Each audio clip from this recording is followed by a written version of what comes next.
Soft, juicy, crispy. Dumplings are beloved worldwide. But did you know every corner of Europe has its own variation? One is even sliced and served like bread. Here are 5 classics that'll make you hungry. First stop, Poland. Pierogi are dumplings served as mains, sides, or even dessert. Najlepszy moment w pierogu to jest właśnie tak, przegryzanie tego pieroga, to jak smakuje ciasto, na ile ono jest miękkie i przyjemne do jedzenia. Pierogi are often still made the way Polish grandmas did.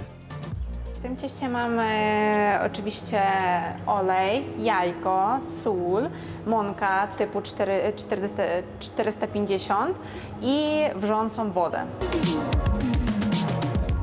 Jakie jest nadzienie w pierogu, to też jest najważniejsze, ponieważ każdy ma swój smak.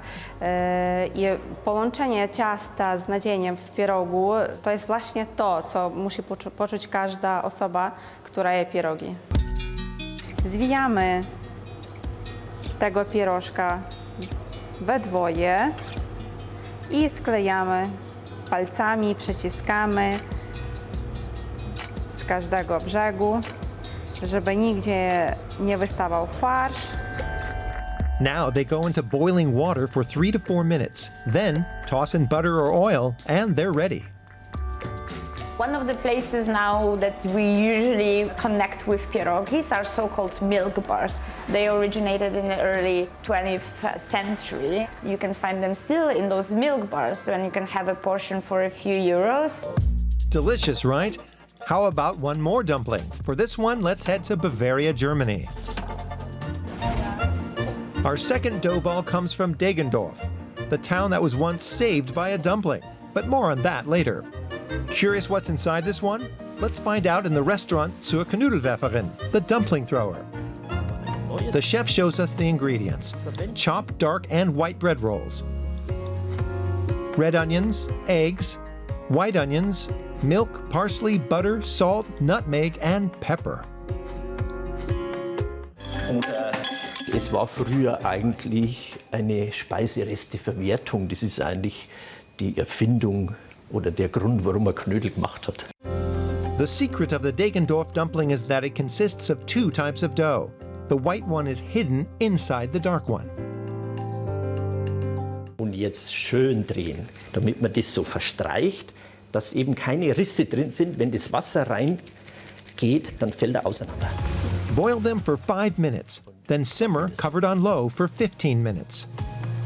Deggendorf dumplings are comfort food that have actually seen combat. Back in the 13th century, Deggendorf was under siege. The attackers hoped to starve the people out. But legend has it, one brave woman saved the day by throwing a massive dumpling that hit one of the invaders head on. Thankfully, these days, the people of Deggendorf no longer need to defend themselves with dumplings. They can just enjoy them. Our third dumpling is the hinkali from Georgia, a deliciously filled dough, twisted, boiled, and bursting with flavor. They're a staple on every menu in Georgia. But hang on, hinkali are not eaten with cutlery. Here's how this national dish is prepared and eaten properly. The ingredients are simple: plain flour, salt, and water. Raw meat, beef, and pork are the most popular fillings.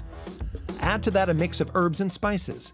For the traditional dumplings, people often use coriander, thyme, and cumin. First up, the dough. It's just flour mixed with salted water, but must be carefully kneaded until it's firm and has a perfectly even texture. Then the dough is cut into tennis ball-sized portions and rolled out one by one. The filling is meticulously wrapped in the dough and twisted at the top to seal it. Here you have it, the hinkali.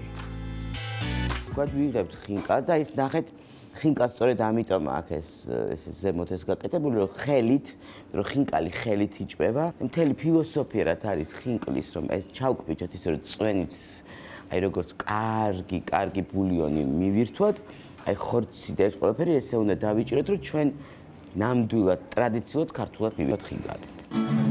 Everywhere you go in Tbilisi, you see people enjoying this treasured national dish. Why are Georgians so crazy about it?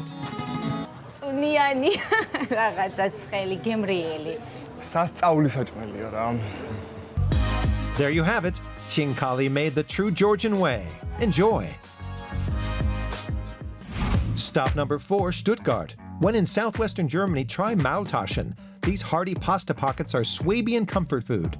Jörg Itzhöfer shows us how they're made. Wir machen heute Maultaschen. Ich freue mich drauf. Wir nehmen immer Hackfleisch, halb Rind, halb Schwein. Wir haben ein Kalbsbrät. Das ist so ganz fein gemust, gemixtes Kalbfleisch. Wir nehmen Petersilie, Zwiebeln geschnitten, ein bisschen Spinat. Dann haben wir Eier für die Bindung, das Schnittlauch nachher für die Garnitur und das aufgeschlagene Ei zum Kleben. Wir brauchen irgendeinen Kleber nachher für die Maultasche.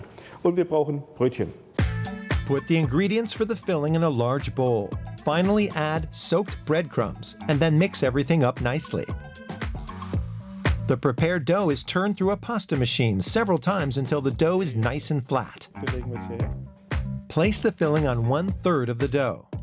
Brush with egg, fold over, shape into rectangles and cut. Und das sind schwäbische Maultäschler.